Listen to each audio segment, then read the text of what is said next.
This is Keep the Faith Ministry News. I'm Hal Mayer.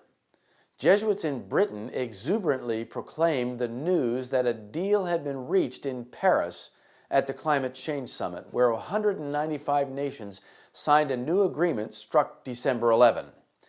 Quoting from the Jesuits in Britain website, a friend of mine who works for DECC, that's the Department for Energy and Climate, really couldn't contain herself.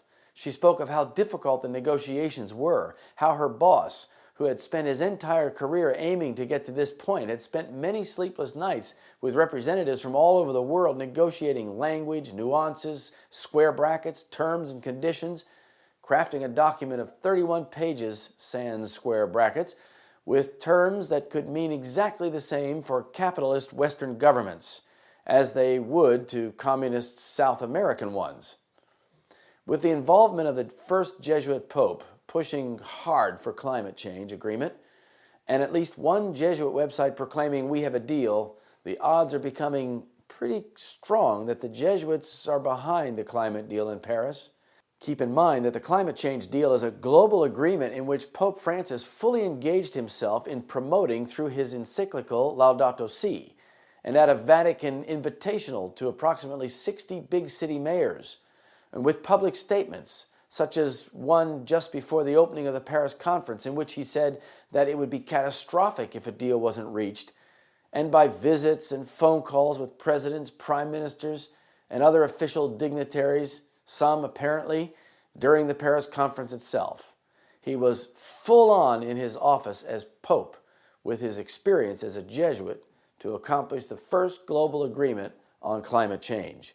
UN Secretary General Ban Ki-moon, echoing the Pope, said, "We have never faced such a test. Political momentum like this may not come again. You have the power to secure the well-being of this and succeeding generations. The time for brinkmanship is over." He further describes COP21 as a pivotal moment for your countries, your people, and your common home, your planet. "Let me be clear," he added, "the fate of the Paris Agreement rests with you. The future of our planet is in your hands. We cannot afford indecision. You have the moral and political responsibility for this world, and history is calling. I urge you to answer with courage and vision." Those grand-sounding words were designed to encourage a deal in response to the papal moral leadership, in which the developed nations would redistribute wealth in terms of billions of dollars through a fund at the UN to support developing countries in decarbonization. Why are Pope Francis and the Jesuits so involved in the climate change summit? It's because the Pope sees the global agreement as his chance to legitimize the Vatican as the guide of the New World Order. The agreement is the first truly global achievement in the 21st century, and since the Vatican was at the core of it, with the Pope taking a leading role in guiding it into existence, the papacy stands to gain a preeminent position of global influence. Even though the Jesuits admit that there are limitations and faults in the agreement, it is nevertheless the first of its kind and will lead to others for which they are jubilant. It was clearly papal influence, negotiating, demanding, and cajoling the nations that provided the tipping point for the Paris Agreement. President Obama claimed credit for the United States in negotiating the agreement, having shuttled his Secretary of State John Kerry between China and India, and by signing an agreement with China, a climate deal agreement to limit greenhouse gases, and by adding substantially stronger carbon emissions goals for U.S. coal plants through the Environmental Protection Agency. And though it is true that the United States played a key role, it could not have been done without the Vatican's powerful influence.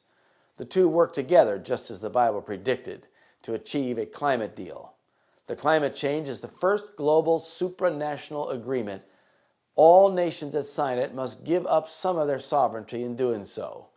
That is a crucial point. They must transfer some of their power to the United Nations in so doing.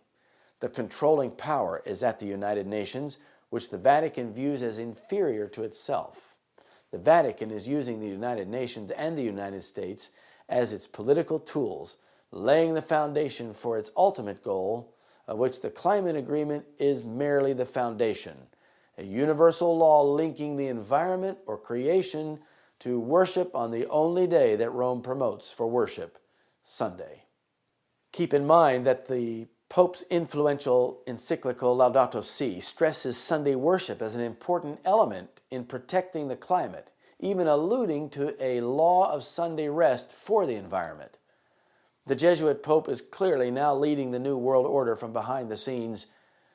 Under various disguises, the Jesuits worked their way into offices of state, climbing up to be counselors of kings and shaping the policy of nations.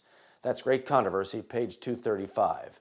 The Jesuits are shaping the policies of nations all over the world through the climate deal. This is Keep the Faith Ministry News. Thank you for watching.